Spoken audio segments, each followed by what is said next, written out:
안녕하십니까. 자본시장 영업부 한만규입니다. 안녕하세요. 이코노미스트 문정입니다. 네, 4월 정말 길었던 것 같은데요. 네. 4월에 이제 중요한 이슈를 꼽자면 아마 미국과 유럽에서 이제 불거진 은행 불안, 그리고 이제 미국 3월 소비자 물가, 생산자 물가 둔화가 있겠고요. 국내적으로 봤을 때는 좀 원화 약세라고 볼 수 있을 것 같습니다. 먼저 이제 전자의 말한 부분을 말씀드리면 이제 은행에 대한 신뢰의 약화가 결국은 이제 실물 경기에 큰 스트레스를 동반할 것으로 좀 예상이 되면서 시장에는 지금 악영향을 주고 있는데요. 거기에 이제 중요한 경제 지표였죠. 미국 3월 소비자 물가와 생산자 물가의 결과가 좀 둔화되는 걸로 나타나면서 이제 연준의 금리 인상 명분이 좀 약해졌고 달러에는 좀 약세 요인으로 작용할 그렇죠. 재료가 많았다고 이제 생각이 됩니다. 근데 이제 마지막에 말씀드린 그럼에도 불구하고 사실 달러 원 환율은 많이 올랐어요. 네, 그래서 맞습니다. 연고점을 결국에는 돌파를 했는데 아마 원화는 이제 달러보다 더 약세를 보였기 때문입니다. 그 이유가 이제 여러 가지가 있겠지만 네. 우선은 저희가 지속적으로 좀 무역 수지가 적자가 좀 그렇죠. 심화되고 있고요. 네.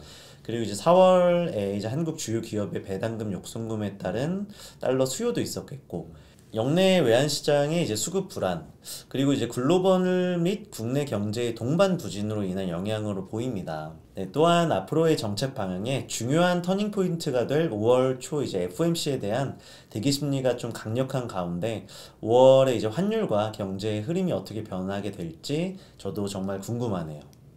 네, 수석님 그러면 이제 5월에 좀 중요한 이벤트들 설명 한번 해주시고 네네. 각각 이벤트에 대한 상세 설명으로 월간 전망 부탁드리겠습니다. 네. 5월에 중요한 이벤트. 그렇죠. 네. 5월달 일단 월초부터 시작이잖아요. 네. 그래서 이번 주에도 분명히 미국 쪽, 그다음 네. 유로 쪽에서 통화정책 회의가 예정돼 있습니다. 네. 그래서 한국 시간으로는 아마 5월 3일, 4일 이제 이틀 동안에 미국 FOMC 회의가 있고요. 정례회의가 네. 있고 그다음에 4일 저녁에는 유로 ECB 회의가 있습니다. 그래서 이번 주에는 이제 미국 FOMC에서 얼마나 금리를 올릴 거냐, 그렇죠. 또 유로는 어떻게 올릴 거냐라는 게 또 관건이고, 시장에서는 일단 FOMC 같은 경우는 뭐 한 차례 정도 금리 인상, 그다음 유로도 금리 인상 예상하고 있는데 아마 유로는 더 올릴 수도 있다라는 부분이기 때문이고, 또 미국은 이번에 올리면 끝나지 않겠느냐 보기 때문에 달러보다는 유로 쪽이 좀 강세를 보일 거로 보고 있고요. 네.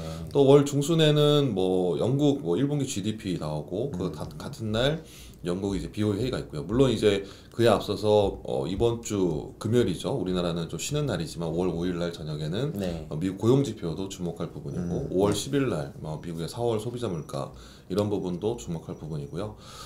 그리고 나서 이제 월말에 있습니다. 월말에 네. 5월 25일 날 네. 네, 미국의 5월 FOMC 의사록도 시장에서 가장 아마 주목할 것 같고 같은 날 오전에 한국은행의 금통위가 또 예정돼 있습니다. 기준금리 결정. 네. 물론 동결 전망이 우세하지만 이제 미국과 유로, 뭐 한국 이런 쪽에서의 이제 금리 결정이 어떻게 될 거냐.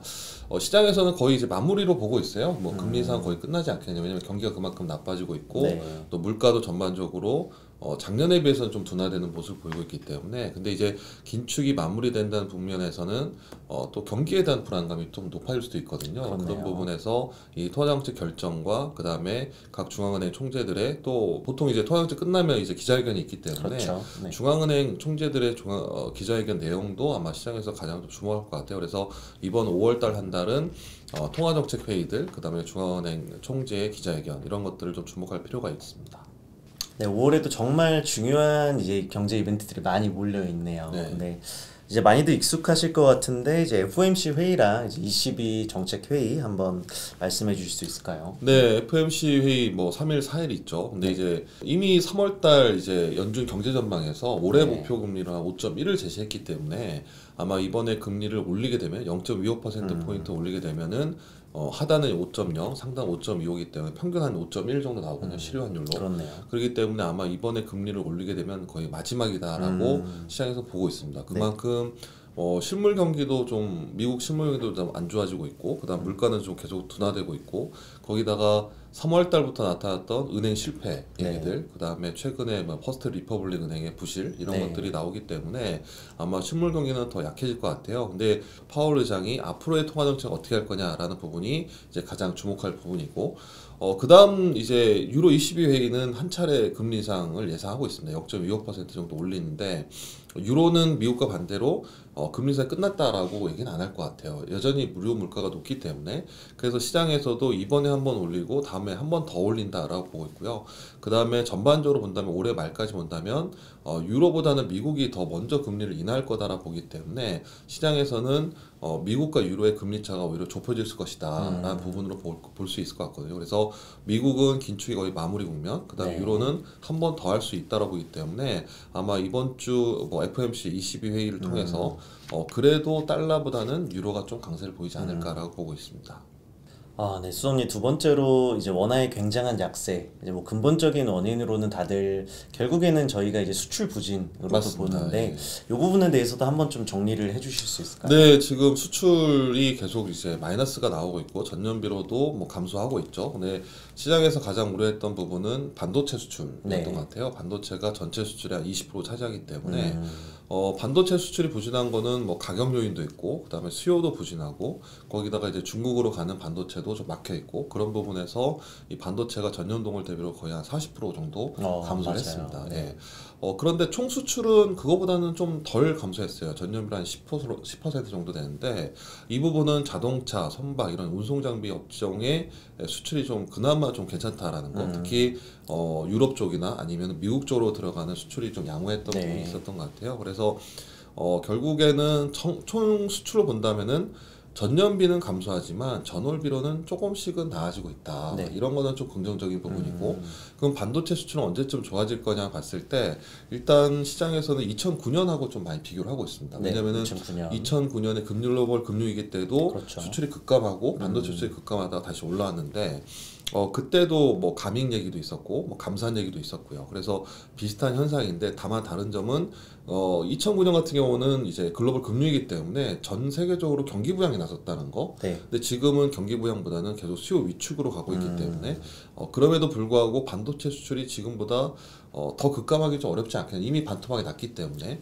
그리고 이제 하반기로 가면은 뭐 글로벌 경기가 뭐 유로 쪽도 좀 좋아지고 중국에서도 뭐 리오프닝이나 이런 것들로 수요가 좀 개선되면은 반도체는 한 2분기 정도 저점, 그리고 수출도 총 수출도 아마 2분기 저점이 되지 않을까라 보고 있거든요. 그래서 시장에서 우려하는 수출이 더 나빠질 거다, 무역 수지 적자가 더 심해질 거다라는 부분에 대해서는 조금 4월달, 5월달 들어서는 좀 개선될 가능성이 좀 높지 않을까라 보고 있어서, 이 수출 부진의 우려에 따른 이제 달러 부족에 대한 그런 경각심, 아니면은 뭐 위험 회피 요인들 이런 것들은 5월달에는 좀 4월에 비해서는 좀 덜할 수 있다라고 기대하고 있습니다. 정말 다양한 이유들이 좀 산재해 있는 것 같은데, 네. 그렇다면 좀 중요한 방향을 결정한 5월 네. 환율은 어떻게 보시는지? 네, 5월달 뭐 앞에서 얘기한 것처럼 일단 월초 FMC 뭐 22회의 네. 같은 경우는 아무래도 미국보다 달러보다는 이제 유로 쪽이나 이런 쪽이 좀 강세를 보이고 보기 때문에 5월달에도 아마 달러보다는 비달러 통화들이 강세일 것 같아요. 근데 앞에서 말씀드린 것처럼 아직까지는 이제 중국, 아시아 수출 의존도 높은 국가의 통화는 시장에서 약간의 약세를 좀 보는 것 같고, 네. 반면에 이제 남미나 이쪽에 이제 통화들은 강세를 보이기 때문에 이런 부분들이 5월달에도 빠르게 해결되기 좀 어렵지 않을까. 영내 수급 상황이 되는 거 봤을 때. 다만 올라가는 폭은 크지 않을 것 같다라는 보고는 있거든요. 네. 또 시장에서 주목하는 부분이 미국의 부채 한도 문제 또 계속 나오고 네네네네. 있잖아요. 그래서 이런 부분도 시장에 약간 불확실성 요인으로 작용이 남아 있습니다. 이제 그런 부분도 좀 주목할 부분이고, 그래서 저희가 봤을 때 일단 환율의 지금 수준에서 더 급하게 올라간다, 작년처럼 그러진 않을 것 같아요. 펀더멘탈이 작년에는 금리를 올리는 구간이었지만 지금 금리가 다 이제 어느 정도 마무리되기 때문에 그런 구간은 아닌 것 같다라고 보고 있고요. 다만 이제 영내 수급적인 부분들, 달러 수급 이런 것들은 심리적 요인이기 때문에 그런 요인들이 5월달에 뭐 바로 해결될 것이다라고 보긴 좀 어려운 것 같아요. 그래서 저희가 5월달에는 결국에 기술적으로 좀 전망할 수밖에 없지 않을까라고 보고 있고 5월 달에 저희가 달러원 환율은 하단은 1,305원, 상단은 1,360원 정도 예상을 합니다. 네. 그래서 결국에는 이제 피보나치로 전고점과 전저점을 했을 때 한 38% 정도 반등하는 수준으로 예상을 하고 있고요.